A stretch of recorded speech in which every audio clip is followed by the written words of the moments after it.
O namoro entre Nicolás Maduro e Lula da Silva acabou de chegar ao fim nesse dia de hoje, porque incrivelmente e inacreditavelmente, depois de ter dado ali informações de que a eleição da Venezuela aconteceu de forma, na mais naturalidade possível, só que agora o Lula mudou completamente o tom. Alguma coisa muito grave aconteceu, porque simplesmente nesse dia de hoje, Lula da Silva acaba de abandonar Nicolás Maduro. Pessoal, notícia urgentíssima acabou de ser divulgada.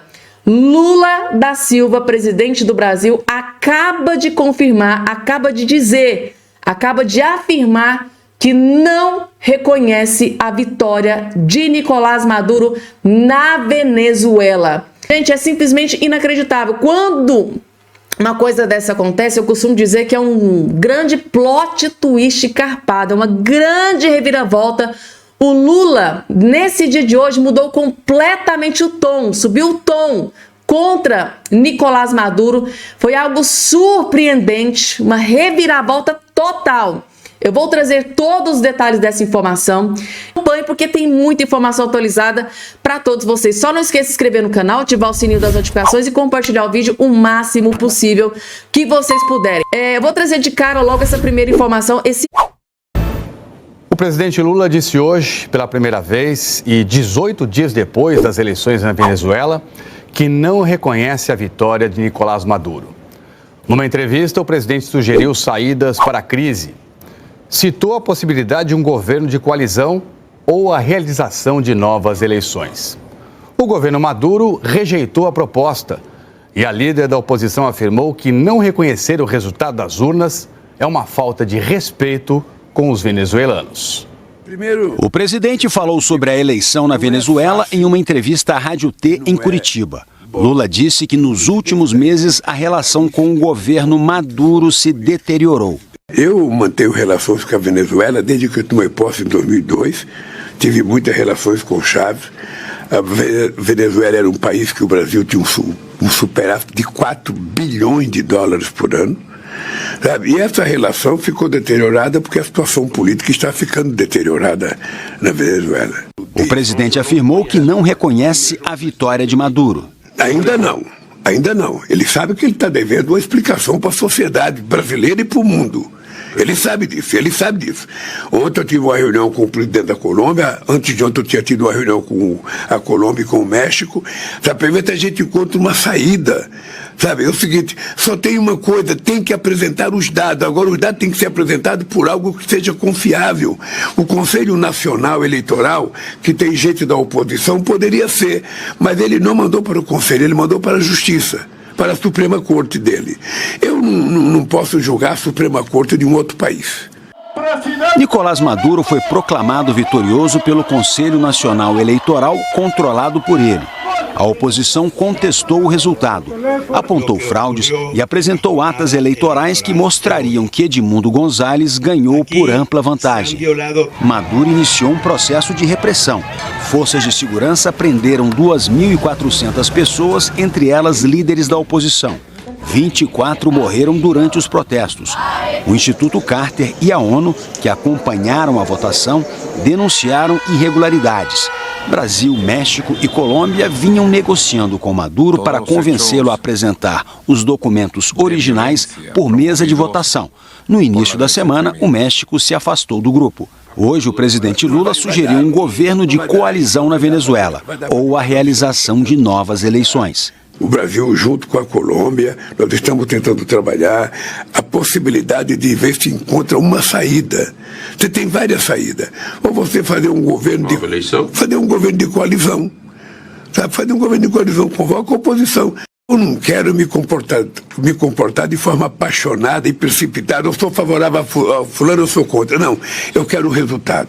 Se a gente tiver um resultado e esse resultado for factível, nós vamos tratar de saber o seguinte: o Maduro tem 6 meses de mandato ainda. O mandato dele só termina em janeiro do ano que vem. Então ele é o presidente da República, independentemente das eleições.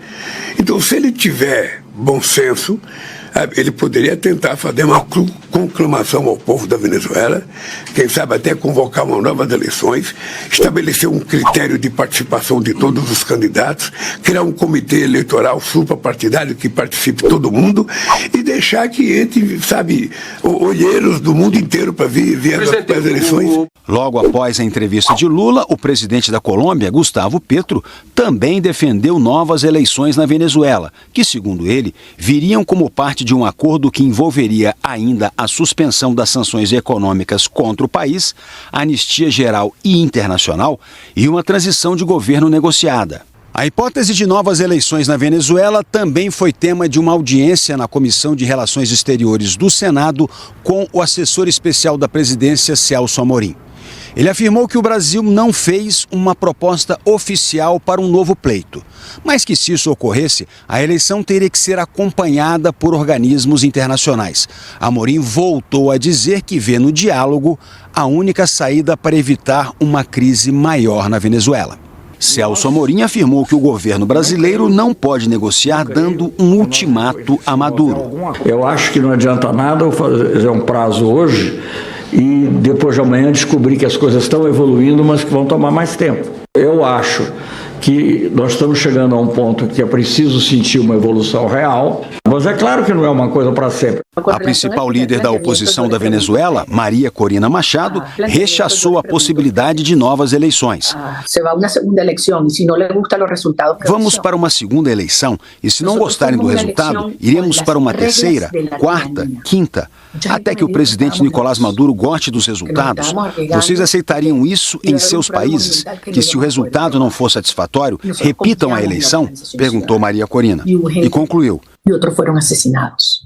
Hoje em dia estão presos. Pessoas foram mortas ou estão hoje presas, escondidas ou tiveram que fugir do país. Não reconhecer o que aconteceu em 28 de julho é uma falta de respeito com os venezuelanos. É uma falta de respeito aos venezuelanos. Agora há pouco, o presidente Nicolás Maduro rechaçou a ideia de novas eleições. Ele declarou que seria uma interferência de outros países em assuntos internos da Venezuela. O Jornal Nacional ouviu analistas sobre a proposta do Brasil e da Colômbia de realizar novas eleições ou formar um governo de coalizão na Venezuela. O tempo é mais um trunfo nas mãos de Nicolás Maduro. Na avaliação dos analistas, o presidente venezuelano tem se fortalecido diante das propostas de mediação. É muito difícil organizar eleições críveis na Venezuela, um país onde todas as instituições, o parlamento, a justiça, sobretudo a justiça eleitoral, estão controlados pelo governo Maduro. Então, são todas pessoas escolhidas por ele. Essas instituições não possuem legitimidade democrática. Então, mesmo uma nova eleição provavelmente não seria uma eleição inteiramente livre. Essas propostas são sinais, eu não diria de desespero, mas são tentativas de manter a conversa em andamento a partir dessa constatação que existe hoje apenas um grande cenário provável, e isso é que o Maduro se mantenha no poder, a não ser que a comunidade internacional possa apresentar propostas viáveis que sejam aceitáveis tanto para ele quanto para a oposição. Segundo Oliver Stum, que é o analista político da Fundação Getúlio Vargas, a atual escalada autoritária na Venezuela revela as limitações do Brasil para resolver o impasse.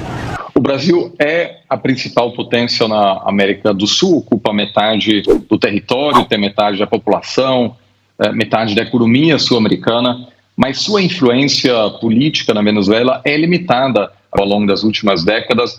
Todas as tentativas fracassaram, tanto de governos de esquerda que buscaram o diálogo com Hugo Chávez e com Maduro, mas também as tentativas de governos da direita de aumentar a pressão sobre a Venezuela. A postura brasileira também está ajudando Maduro a ganhar tempo, segundo o professor da USP, Feliciano Guimarães. Primeiro era divulguem-se as atas, agora nessa semana faça-se uma nova eleição. A impressão que se tem é que a política externa brasileira está sendo levada pelos fatos e não controla os fatos. E isso, do ponto de vista estratégico, é muito ruim, porque a chance de sucesso, de atingir os objetivos, é cada vez menor. Houve um erro de concepção inicial na minha interpretação, de como lidar com Maduro. A ideia era de que, ao reconstruir o relacionamento com Maduro, você teria meios de influenciá-lo. Isso não ocorreu. O papel do Brasil na busca por uma solução é do tamanho da nossa importância para a região. Não é de hoje que a crise na Venezuela ultrapassa as fronteiras do país. Além do interesse do mundo todo pelo petróleo venezuelano, milhões de refugiados vêm fugindo de um regime autoritário e do colapso econômico há pelo menos 10 anos. No ano passado, mais de 192 mil venezuelanos chegaram ao Brasil. Até junho deste ano foram mais 92 mil. E só nos últimos 18 dias, desde a eleição, entraram mais 5.500 pela fronteira com Roraima. Ao todo, quase 600 mil venezuelanos vieram para o Brasil e ficaram aqui nos últimos 8 anos. Mais de 7 milhões e 700 mil pessoas saíram da Venezuela na onda migratória. A maioria se espalhou pela América Latina e pelo Caribe. E são justamente os dois países fronteiriços que assumiram o papel de negociadores na nova crise política: Colômbia e, sobretudo, Brasil. O cientista político Guilherme Casarões afirma que achar uma solução de longo prazo não é tarefa fácil. Existe uma segunda questão também muito importante, que é o Brasil ser uma democracia consolidada. E o fato de ser uma democracia consolidada exige da política externa brasileira também uma defesa da democracia, uma defesa normativa da democracia. Não existe fórmula para o que está acontecendo na Venezuela. Uma nova eleição poderia ser uma possibilidade, a entrega das atas poderia ser uma possibilidade, mas aparentemente uma negociação entre oposição e governo seria o ponto mais fundamental para que qualquer resultado que fosse construído a partir dali fosse sustentável no longo prazo. Aqui no Brasil, a campanha para as eleições municipais começa amanhã. Gente, que situação na Venezuela, tá? Parece uma novela, né? Parece uma novela mexicana. Todo dia é um capítulo novo. Então é isso, gente. O mundo inteiro hoje vai reverberar, vai falar sobre esse novo posicionamento do Lula. E assim, a chapa vai esquentar pro lado de Nicolás Maduro, gente, tá?